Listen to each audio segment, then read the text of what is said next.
Hi, welcome to this tutorial where we're going to look at some of the drum features in GarageBand. So first of all, you need to have the GarageBand app installed on your iPad, and then I'm going to click on it. So I'm at this screen with the instruments. To get to that, if it doesn't pop up already, click on My Songs, hit plus and create a new song, and it will take you to the instrument screen. Okay, so we're going to look at smart drums and drums in this feature. So there are three ways you can create drums. There's smart drums, there's drums, and there's Apple loops. And we're going to have a quick look at all three. So we're going to start with smart drums. So when you click on it, this is what will load up. So we call this a drum grid. Okay, so if you click here on the left, you can see some of the different drum kits available. A hip-hop drum kit, a house drum kit, classic studio kit. All of these sampled from different drum kits, so recorded and then put into here. So we're going to use the hip-hop drum machine.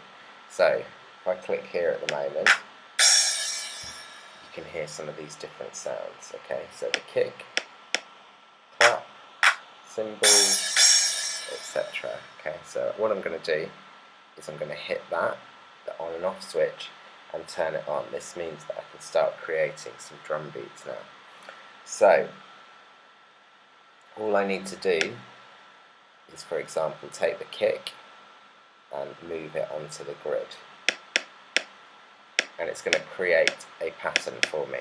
Okay, if I move it further up, it's going to get louder. If I move it further down, it's going to get quieter. To the left, the pattern is going to be more simple, and to the right, more complicated. So generally, the lower pitched, for example, bass drums, we want them quite loud, but we don't want the pattern too complicated. So we're going to leave it with that. I think that's a good basis. It's quite good to start with the bass and work your way up. So the next thing we're going to add is the snare drum.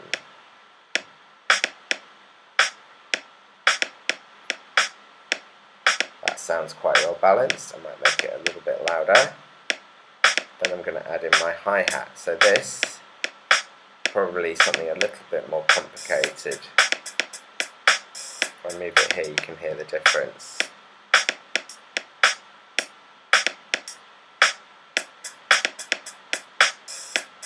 And then I might add in a clap pattern.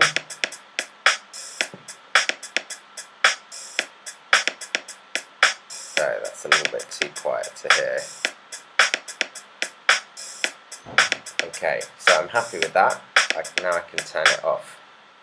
So there's my drum pattern. Now I'm going to record it into my piece so I can add some other instruments. So to do that, I'm going to hit the record button. And it's going to click 4 beats. Here we go.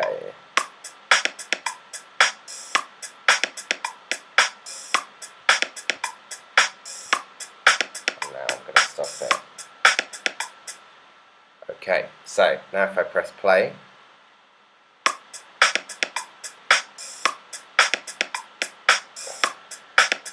it's recorded in my drums.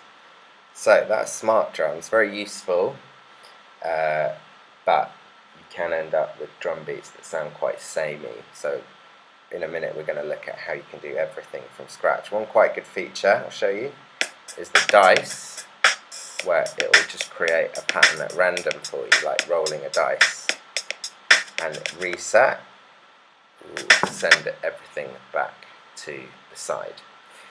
And just one last thing is thinking about the speed. So here I've clicked on the toolkit tempo. What I can do is either move the tempo up and down or tap one in. So if I wanted something 1, 2, 3, 4, tap, tap, tap, tap, tap, tap, tap, tap. Now if I play it, it's going to be at 165 beats per minute.